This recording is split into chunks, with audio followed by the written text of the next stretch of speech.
Welcome back in our online spoken English class. This is Kamlesh Kumar, your IELTS professional. Today we will discuss grammar of by.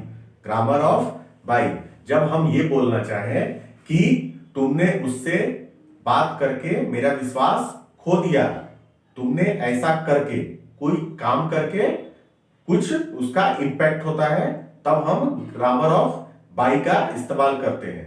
यानी कि जैसे तुम सुबह सुबह उठकर exercise कर सकते हो, सुबह सुबह उठकर एक्सरसाइज कर सकते हो, ठीक है। तुम खाना खाकर या तुम दूध पीकर अपना स्वास्थ्य बना सकते हो, ठीक है। तो जब हम इस तरह से बात करना चाहें, इस बात को जब हम इंग्लिश लैंग्वेज में बोलना चाहें तो कैसे बोलेंगे, उसके लिए हम ग्रामर ऑफ बाई का इस्तेमाल करते हैं। उसका सिंटेक्स क्या है, ग्रामर क्या है, आइए देखते हैं। Okay, grammar of by. Okay, grammar of by, ठीक है। कोई कार्य करके, ठीक है, कोई कार्य करके। इसका सिंटेक्स क्या होगा, इसका सिंटेक्स होगा by plus verb ING plus rest of the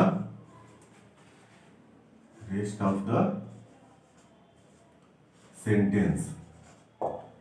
okay, और ये हमारे किस बॉक्स में चलेगा, ये हमारे टेंस के किस बॉक्स में चलेगा, ये हमारे टेंस के ऑल 12 बॉक्सेस में चलेगा as per our requirement. Okay,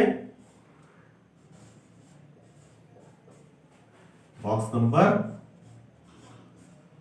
1 to 12। Okay, as per our requirement, as per our situation, ठीक है। तो हम पहला अपना एग्जांपल लेंगे। हमारा पहला एग्जांपल क्या होगा, उससे कह के तुमने मेरा विश्वास खो दिया, उससे कह के तुमने मेरा विश्वास खो दिया।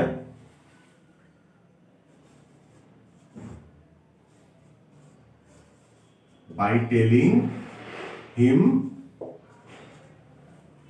you have lost my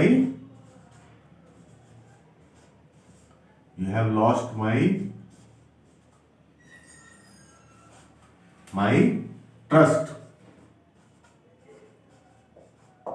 Okay, by telling him you have lost my trust, ठीक है। तो यहां ट्रस्ट मैंने क्यों इस्तेमाल किया, ये आप समझिए। बिलीव, ट्रस्ट एंड क्या होता है, फेथ। ये तीनों में डिफरेंस क्या है, साथ में ये भी मैं आपको बता दूं। Trust, believe and faith. Trust क्या होता है, ट्रस्ट वो चीज होता है जो एक व्यापारिक रिश्ते को बताता है, ठीक है। जब दो व्यापारिक व्यक्ति, प्रोफेशनल लोग जब एक दूसरे से जुड़े होते हैं तो उनके बीच क्या होता है, उनके बीच होता है ट्रस्ट, ठीक है। लेकिन जब जैसे हम अपने माता पिता से जुड़े हैं, माता पिता, भाई बहन, दोस्त के साथ, तो वो उसके साथ जुड़े हैं तो उनके ऊपर हम क्या करते हैं, विश्वास करते हैं। वो किस तरह का विश्वास होता है, वो होता है बिलीव, ठीक है। हम उनके ऊपर भरोसा करते हैं, विश्वास करते हैं, ठीक है। उसी तरह से सबसे हमारे हायरार्की में सबसे ऊंचे लेवल पे क्या आता है, सबसे ऊंचे लेवल पे हमारा क्या आता है, जब हम भगवान के ऊपर भरोसा करते हैं, भगवान के ऊपर जो विश्वास करते हैं। भगवान को देखा तो नहीं है, किसी ने देखा नहीं है, लेकिन हम उसको मानते हैं, उसके ऊपर भरोसा करते हैं कि भगवान है, वो हमें देख रहा है अच्छे या बुरे समय में, ठीक है। तो जब हम भगवान को या इस तरह से सुपर गॉड को जब हम मेंशन करते हैं, तो वहां पे हम क्या बोलेंगे, वहां पे हम बोलेंगे फेथ। वहां पे क्या बोलेंगे, फेथ, ठीक है। तो ये डिफरेंस है, ट्रस्ट, बिलीव एंड फेथ, ठीक है। तो इसलिए ये चूंकि एक व्यापारिक रिश्ते को बता रहा है, इसलिए यहां पे यूज किया ट्रस्ट, ठीक है। दूसरा हमारा एग्जांपल क्या होगा, by waking up in the morning you can go for exercise. मतलब सुबह में उठकर तुम एक्सरसाइज के लिए जा सकते हो, ठीक है। By waking up in the morning,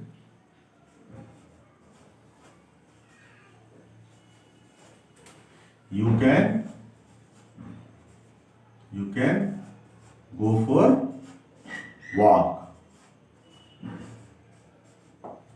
okay, सुबह उठकर तुम टहलने के लिए जा सकते हो, ठीक है। ओके, तीसरा एग्जांपल हमारा क्या होगा? By studying you can pass your exam, मतलब पढ़ाई करके तुम अपने एग्जाम में पास हो सकते हो, ठीक है। उसको कैसे लिखेंगे? बाय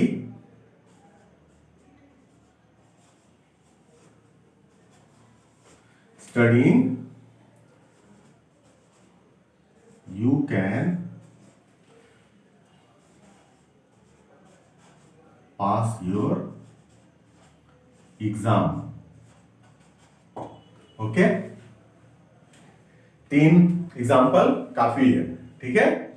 हम इसको और एक्सरसाइज में इस्तेमाल करेंगे और देखेंगे कि कैसे इसको हम बना सकते हैं और कैसे हम उसे अपनी प्रैक्टिकल लैंग्वेज में, प्रैक्टिकल भाषा में कैसे उसको इस्तेमाल कर सकते हैं, ठीक है। आप उसको बनाएंगे, देखेंगे और कोई सजेशन होगा, फीडबैक होगा, मुझे बताएंगे, ठीक है। तो ये आज का हमारा पहला सेगमेंट खत्म हो गया। दूसरा सेगमेंट हमारा क्या है?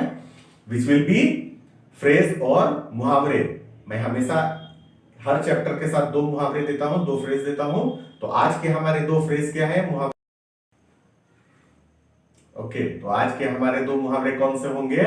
पहला मुहावरा क्या होगा? Did you take your parents consent? Did you take your parents consent? जब हम ये बोलना चाहें कि क्या तुमने अपने माता पिता की सलाह ली, माता पिता की सलाह ली, तो उसको इंग्लिश में कैसे बोलेंगे मुहावरे में? Did you take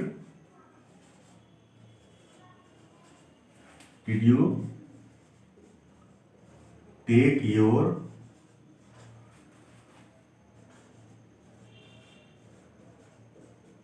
parents consent? Did you take your parents consent? क्या तुमने अपने माता पिता की सलाह ली?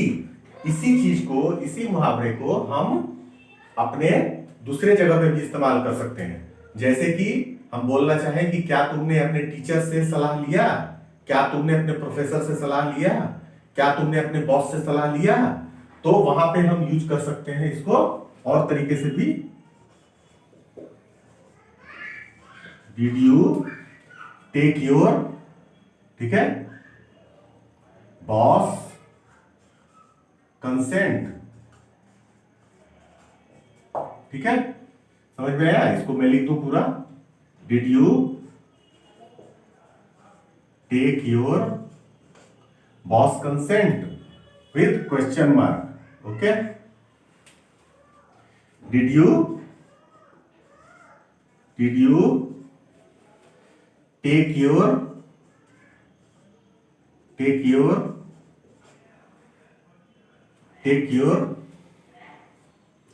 टीचर्स कंसेंट, ठीक है। क्या तुमने अपने टीचर से सलाह ली? ये भी हम बोल सकते हैं। तो कहने का मतलब ये है कि ये मुहावरा है, हम अपने जरूरत के हिसाब से उसको इस्तेमाल कर सकते हैं, लैंग्वेज में इस्तेमाल कर सकते हैं अगर हम जानते हैं तो, ठीक है। दूसरा हमारा मुहावरा क्या होगा? दूसरा हमारा मुहावरा होगा I am little deaf.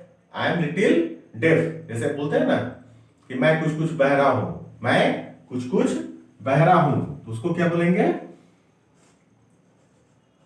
I am little